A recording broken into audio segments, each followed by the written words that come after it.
Are your Nepenthes leaves deformed for no reason? You possibly have pest and it's probably thrips.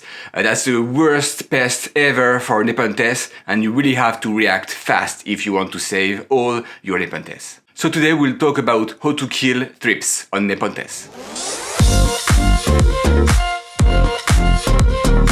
Hi, my name is Remy and I love Nepenthes. Many of you asked me about pests, how to kill thrips. I was not able to do this video because I didn't have the footage, but sadly I got thrips a few weeks ago, so now I will show you how I got rid of my thrips. Mid-June I post on Instagram a picture of a new flower of my Nepenthes Lady Pauline. It's a male flower, but somebody contacted me on Instagram and told me, I think you got pest. So I decided to check and sadly, yes, it was pest. It was thrips.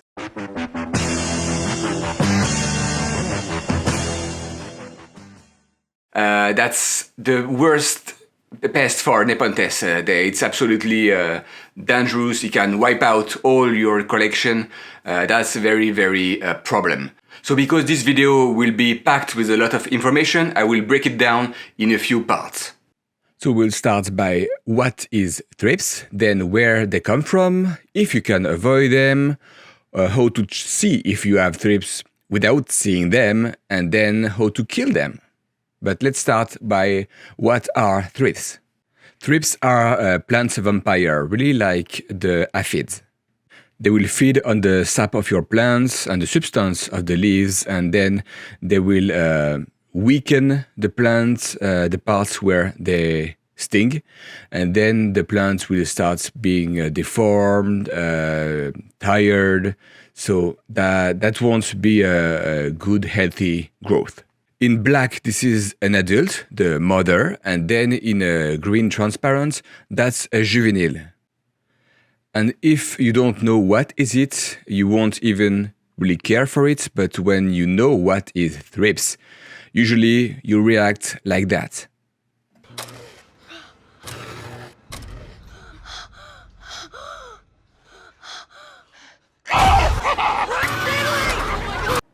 I love this movie, sorry. Okay, let's be serious. More information about thrips and why they are so dangerous. So, a lot of information on internet, but let's focus on what is important here. I will let you pause and read everything, but long story short, they are able to reproduce by themselves. They don't need a couple. Just one single insect can build a colony. When they don't have any predator, they will grow really fast, out of control. They can lay between 2 and 10 eggs a day for a whole month. So let's see visually what it is. If they were only dropping 5 eggs a day. So the first thrips will drop 5 eggs a day, and it will do that for a whole month. So one thrips, 5 eggs a day for 30 days, it's 150 new thrips. And those thrips will also drop 150 new thrips. So let's do the math. So as you see, things can go out of control pretty fast, especially when you grow plants inside without any predatory. So only on this picture I can spot 6 new larvae. That means there is adults that I'm not even seeing. Now let's talk about where thrips come from. So where do they come from, these thrips? Well, first they can fly, not great fly like any kind of insect. They barely make it, but they still are able to kind of jump and flying almost. So they can easily enter your house by the screen. What else? If you bring any flowers from outside, they can be in it. If you get any vegetables from the backyard, they can be in it. If you just bought few houseplants, they can be in it. So where they come from? Well, literally everywhere. So can you really avoid having thrips? How to prevent them to come? Well, you can't. It's just Murphy's Law. If something have a little chance to go wrong, at some point it will. So expect to have this pest coming in your house, except if you really quarantine everything that enter your house.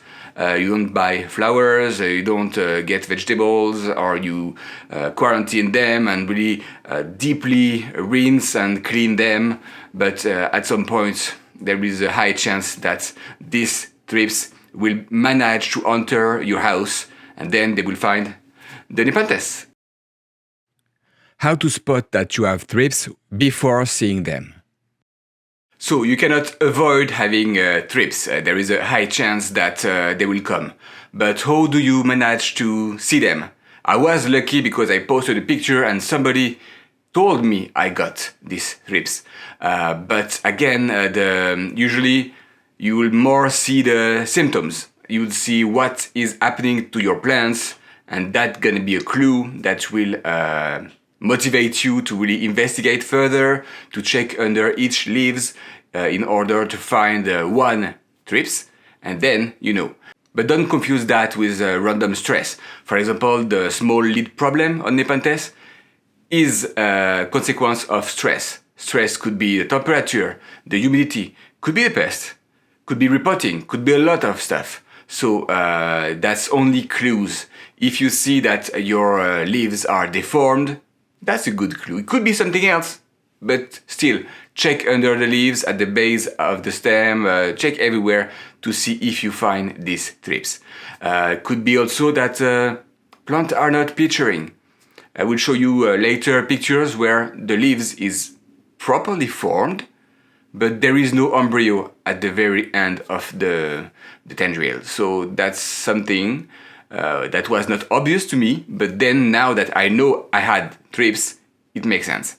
So usually you will have to investigate, and the first clues will be something wrong with the plants. They are not picturing, they were picturing before, they are not new plants, so something changed and you don't know what, because on your condition nothing changed. So at this point you want to check. So now let's talk about how to get rid of them. My favorite part, how to kill thrips on Nepenthes. If you followed my channel for a while, you will remember the interview I did with Henry. Here is a short snippet. So you can see this leaf right here. It looks kind of misformed. That was another sort of symptom of thrip damage. And, you know, I think across all my plants, thrip damage took a lot of different forms. So I'll try to document those when I can, because I couldn't find really good documents of thrip damage looking like what I had. So can you show us how you treat the pest? Yeah. The neem oil? Yeah, sure thing. So I sort of alternated neem oil and spinosad. So maybe on Monday I do spinosad, and then on Friday I do neem oil, and I just sort of do that every week for maybe probably did that for about 6 or 7 weeks.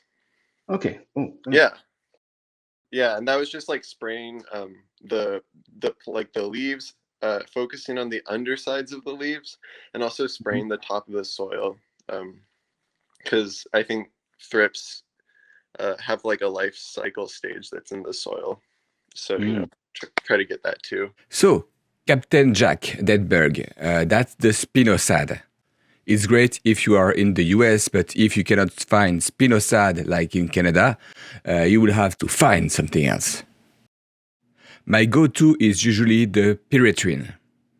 So that's safe for plants, that's natural, everything is great. It will kill on contact. So that's going to be like the neem oil, you have to touch the insect to kill it. So I've been searching on different shops, a different brand, and they were not all the same. So for example, the end all, that's not really powerful. 0.01% only. So the bug Begon Echo was exactly the same. But there is way stronger than that. Dr. Doom Go Green Botanic for indoor plants, so that's even better. Look at the percentage. 0.2%. That's 20 times stronger than the two others. So obviously the spot where the thrips were was really on the top, and I was ready for the fight.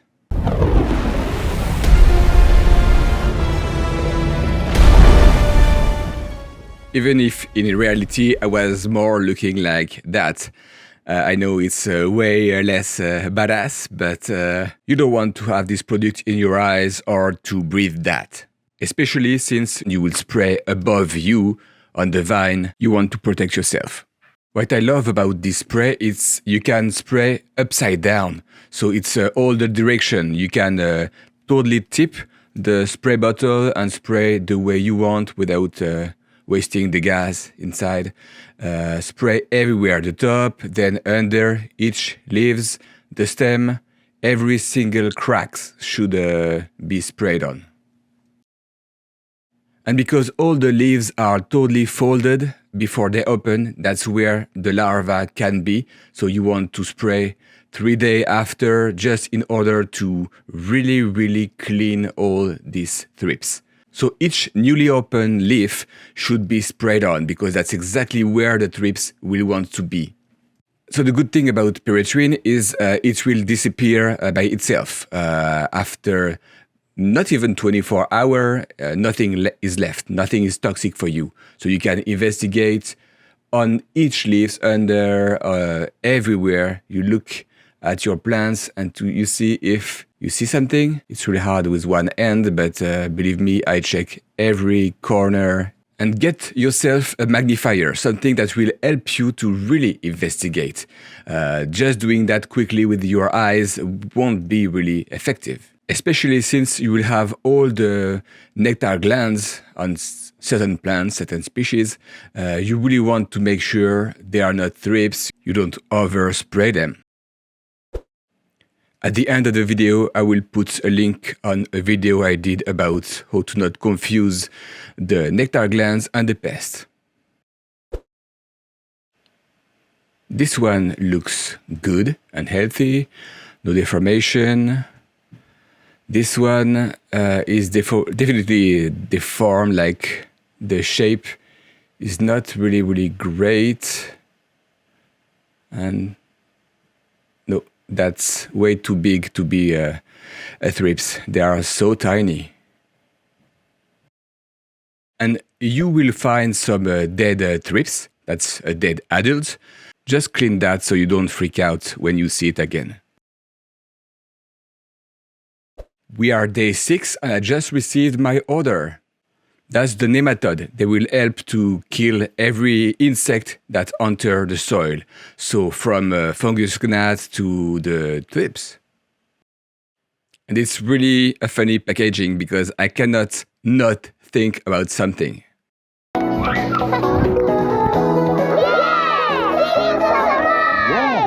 Kinder chocolate with a real surprise inside. And inside is not really a surprise. You will have the notice. But I found a video explaining what are the nematodes. And here it is. The nematode Steinernema feltii is used to control thrips. The nematodes actively search for their prey. The insect dies within a few days. I will link the whole playlist of the Thrips predatory at the end of this video. But here is what you have in the packaging. Small humid bags of tiny white balls. So 4 bags.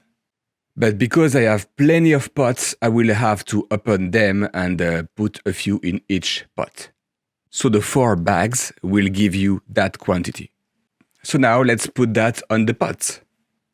They have to stay humid, so being under the sphagnum is perfect. Live sphagnum or dead sphagnum, but the substrate has to be humid enough for this kind of eggs to hatch. On day 8, I got the new mite predatory to eat the thrips above the ground. So the brand is Coppert, and I choose the mite that were on vermiculite because vermiculite is safe for Nepenthes. I can see things moving inside, so I will zoom in. Look at that! They are really tiny, but there is plenty in it. And they are way smaller than adult thrips, but they will still eat them. Look at the video Coppert did. Neosalus cucumeris is widely used for the biological control of thrips.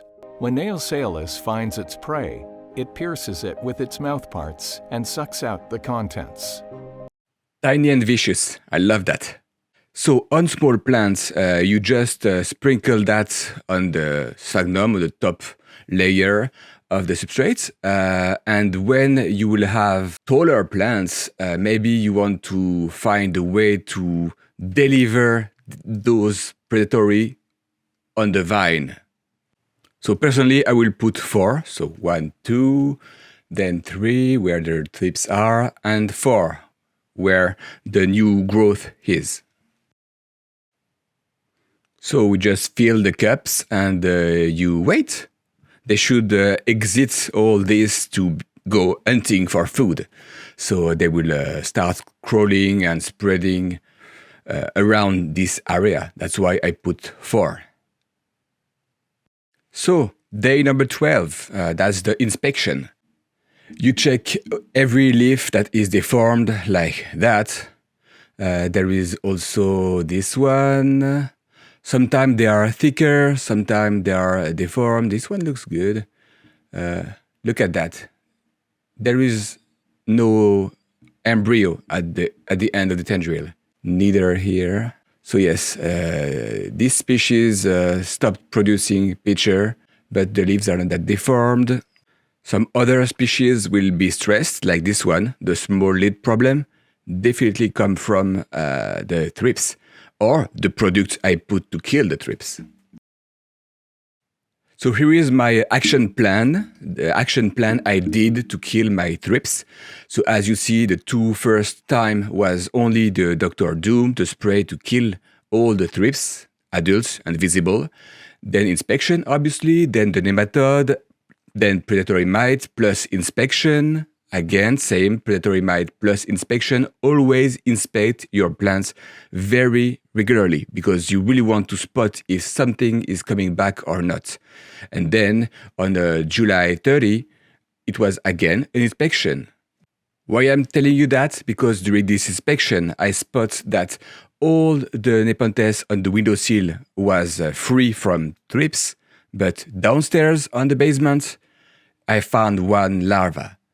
So I treated all the basements again, the plants of the basement, I mean. And on August 2nd, I spot what I believe is some really, really tiny thrips larva on the windowsill.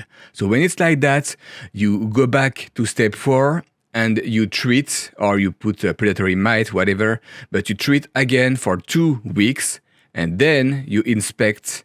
And if really you don't have any thrips for 2 weeks, then you know you're safe.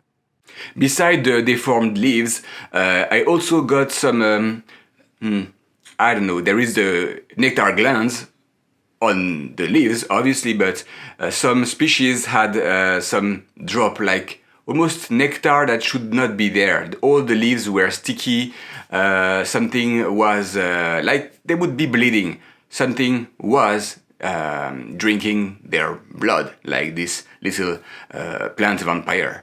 They also had something else. The leaves were discolored. So some were deformed, some were looking almost normal but with different color, and some were really sticky, also with this different color. So at some point it looks like a reddish spot. Sometimes it was lighter. So the problem with thrips is they will don't produce the same symptoms on each plant. So that's again just something that I managed to find. But if you have other, I don't know, symptoms of thrips, feel free to comment this video, and at least we will have a better idea of all the things that we need to check. So that's how I got rid of my thrips. There is different ways. I went really overkill with that. Obviously, the first spray with the Pyrethrin was already working great. I decided to go further because I had some discolored parts this spray was not damaging the Nepenthes, but some sphagnum species didn't like it and just literally died, like they looks bleach. So I'm not a big fan of going over and over and over on this spray. It's a good way to just clean, wipe clean at the beginning. Then I decided to go with predatory, like having predatory underground and above the ground, just to manage potential hatching eggs or young larvae. So it was a good way. I could go the extra mile and spray with neem oil. For sure, neem oil, your sphagnum will die, but again, the Nepenthes will live, and sphagnum is easier to reproduce. But if your Nepenthes is dead, I mean, it's dead. So it could be also a possibility. You can go, it's softer. That's the soft way to manage thrips with this neem oil. They are able to reproduce so fast, and just one single insect can build a colony. So you really want to, I don't know, I would not go easy with them. I will use the more chemical stuff, like I want them gone, dead, in a week, literally. So that's why I would not recommend the neem oil alone. If you use that with spinosad or pyrethrin, this kind of insecticide, it will help, definitely. But alone, that's way too soft for the danger represents all the thrips. If you want to learn how to differentiate a pest attack and regular nectar glands, here is a video for you. If you enjoyed the video, please like and subscribe, it's always helping, and until next time, happy growing!